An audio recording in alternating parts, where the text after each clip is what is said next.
Guys, most of them get answer 20 for this problem. It is wrong. Let's see how it is.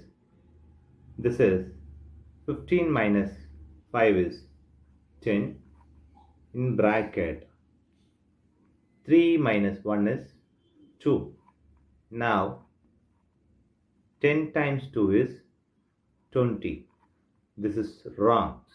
As per the order of operations, PEMDAS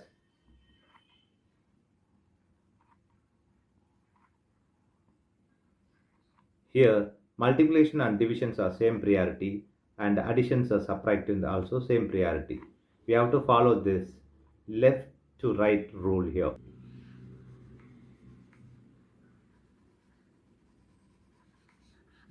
Now we have to complete this first. So 15 minus 5, this is 2. Now consider here multiplication.